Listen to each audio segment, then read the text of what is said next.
Ini dia ya Bunda, akibat perselingkuhan dalam rumah tangga. Pertama tentu adalah anak adalah korban pertama dalam masalah rumah tangga bagi yang sudah punya anak. Ya, anak adalah korban pertama. Bagaimana terjadinya anak yang broken home karena perpisahan orang tuanya, karena melihat kelakuan-kelakuan orang tuanya, si ibu selingkuh mungkin bawa laki-laki lain ke rumahnya atau gimana-gimana. Begitu juga sebaliknya. Afan, Bun, suaranya hilang timbul. Saya mau absen. Kira-kira suara saya di sana aman? Saya izin minum ya Bunda.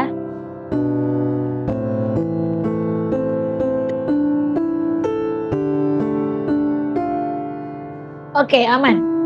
Ya, Bogor aman. Nah, oh iya, saya mau nanya dulu nih sebelumnya. Ada yang tinggal di Bandung? Ada yang dari Bandung di sini?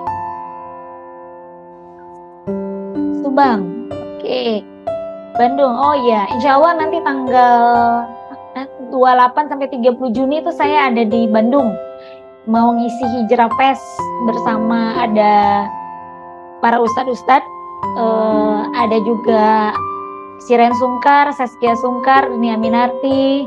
Insya Allah nanti di Bandung. Mudah-mudahan ayah bunda bisa hadir ya. Beli tiketnya nggak mahal kok, setahu saya.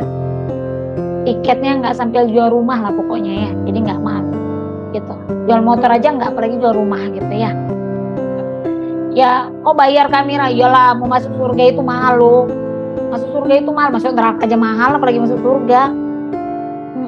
Masuk neraka tuh coba main judi pakai duit, masuk diskotik bayar, pakai narkoba bayar, bezina bayar juga, minimal traktir minum makan apa semua bayar, masuk neraka hal udah gitu loh. Jadi jangan bilang kok bayar Kak Mira gitu, nanti diinfokan ya. Sekali ke Makassar juga Bunda. Bunda bikin ini, undang saya. Nanti saya ngisi. Kita mau bikin tema apa? Selingkuh itu indah lagi. Baik ya. Nah, kemudian yang kedua, kita tahu ya bahwa anak adalah korban pertama dalam masalah rumah tangga. Yang di Bandung semoga kita bisa ketemu ya nanti di Bandung ya. Nanti samperin aja saya karena saya mungkin nggak akan tanda sama ayah bunda. Ya bunda aja yang samperin saya kalau pas ketemu. Nah, yang kedua adalah membuat iblis Dasim tertawa seperti yang tadi saya sampaikan, Dasim ya. Jadi jangan biarkan Dasim tertawa indah, jangan biarkan dia tertawa terbahak-bahak. Harus dalam kondisi sadar ya bunda. Mulai hari ini kalau lagi ribut sama pasangannya harus bilang, ya kita nggak boleh biarin ini Dasim ketawa loh ya. Udah ya kita saling maafin. Walaupun agak-agak berat ya udahlah. Bunda akan berjuang maafin ayah. Tolong ayah paksa diri ayah maafin bunda. Gitu loh. Ya, jadi jangan biarkan Dasim itu yang ketawa tinggi banget. Ketiga tentunya adalah potensi perceraian. Ya, ini yang paling nggak semua orang bisa seperti suaminya Sanas. Salah, kok saya nyebut orang yang nggak boleh. Aduh, kok saya nyebut oknum. Nggak boleh.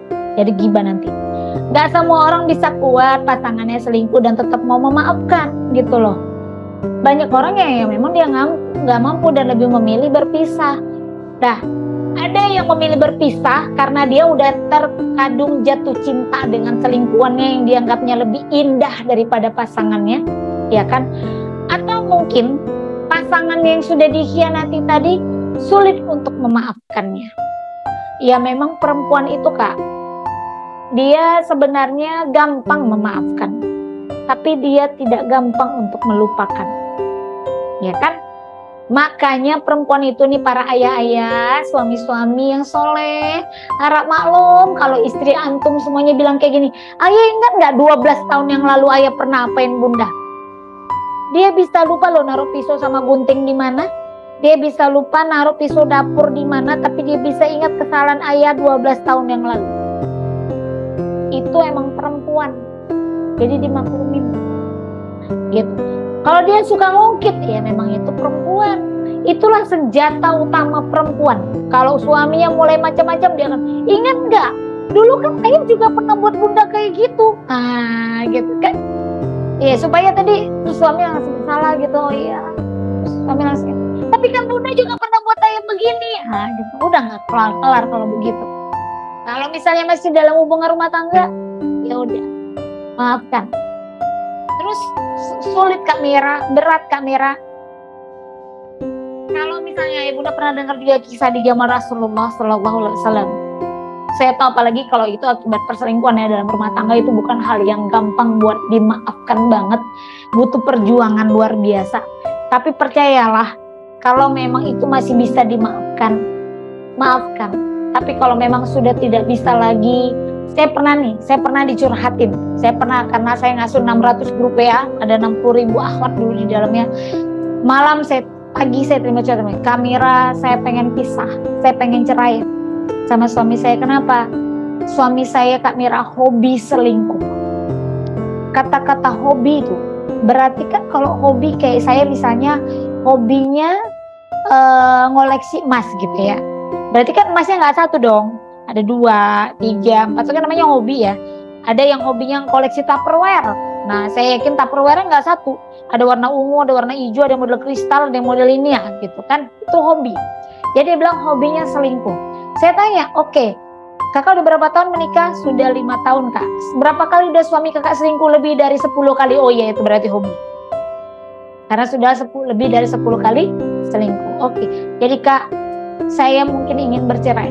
Saya sempat bilang begini, tidak bermaksud apa-apa ya, tapi saya bilang, Kak, coba deh lihat seorang Umi Titi. Dulu almarhum Ustadz Uji itu mungkin juga pernah salah, tapi dia tetap kuat loh mendampingi suaminya.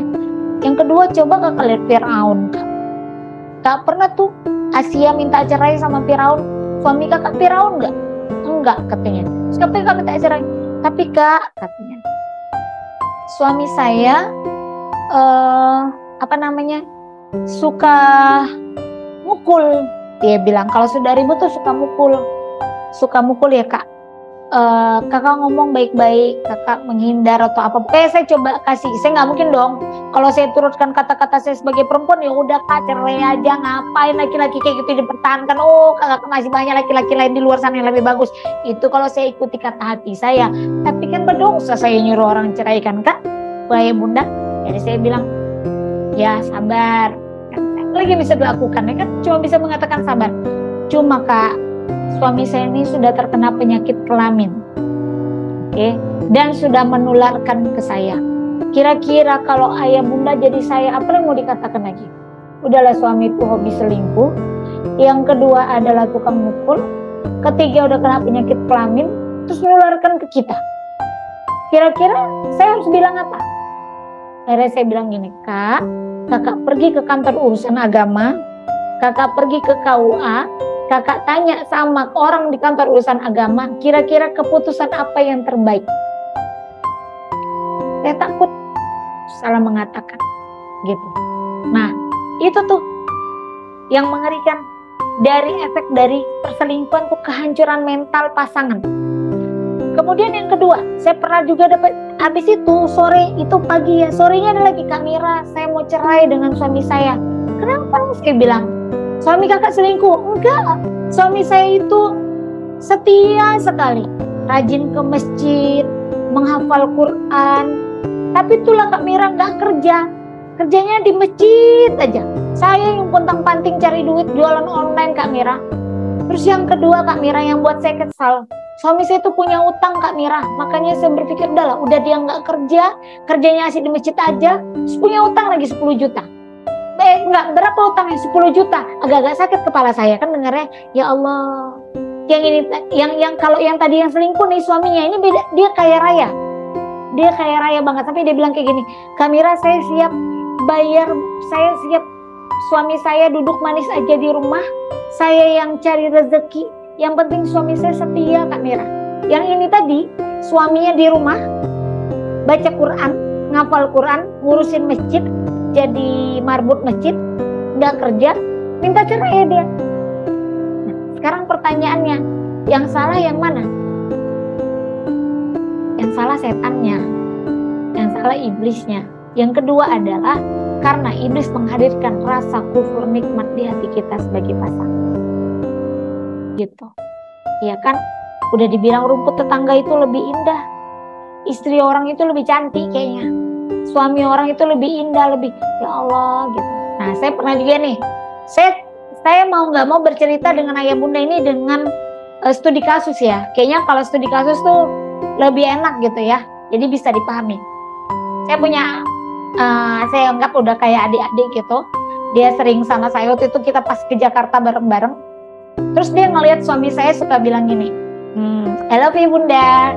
Suami saya kan suka bilang gitu, dia bunda kalau mau pergi cium tangan, dah I love you gitu. Suami saya tuh rajin banget. Terus dia bilang kayak gini, kak Bang EN itu romantis ya kak, rajin bilang I love you. Terus kalau misalnya foto sama kakak tuh mau gini-gini. Kalau suami kami nih kak, ya Allah, suami aku nih kak, cueknya. Mana pernah bilang I love you kak selama kawin, nggak pernah gitu aja terlop-lop sama dia. Dia nggak pernah bilang love you sama aku. Saya bilang, karakter suami itu pasti beda-beda. Dan dia punya cara sendiri untuk mengekspresikan keromantisannya. Oke.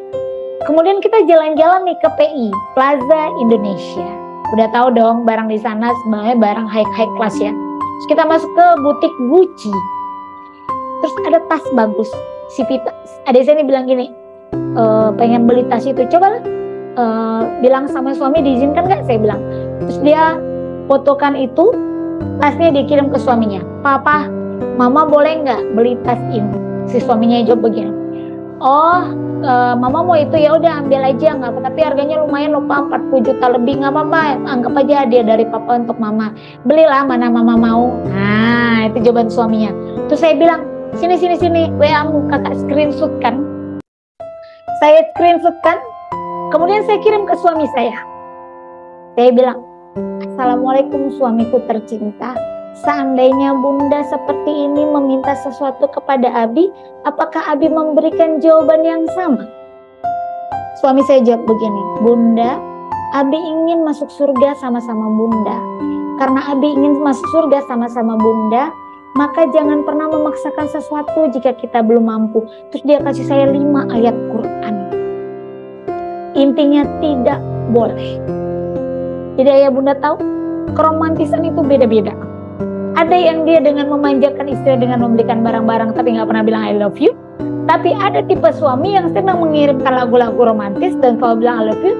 Tapi kalau belikan barang mahal, dia sebisa mungkin yang terefisien, yang murah, sesuai kebutuhan, bukan keinginan. Ya, sebenarnya saya curhat ya atau apa kali ya. Gitu. Ya seperti itu gitu loh. Jadi kehancuran mental pasangan dan anak itu akibat perselingkuhan itu tidak akan terjadi jika dalam rumah tangga paham kekurangan dan kelebihan pasangannya ya. Kemudian yang kelima adalah efek sosial. Efek sosial itu merusak reputasi, citra sosial pasangan yang terlibat. Tau nggak itu suaminya selingkuh? Itu suaminya selingkuh, itu istrinya selingkuh, rusak nggak? Oh banyak banget, yang kasihan itu juga anak. Bapakmu selingkuh ya, kamu cerai kan, orang tuamu cerai karena bapakmu selingkuh ya, begini begitu, itu kasihan banget. Dan yang pasti itu semua hati ikut hancur, hati orang tua, hati mertua, semuanya. Jadi please ayah bunda, abang kakak, jangan pernah mendekati sedikit pun, gitu ya. Kalau yang sudah terlanjur, minta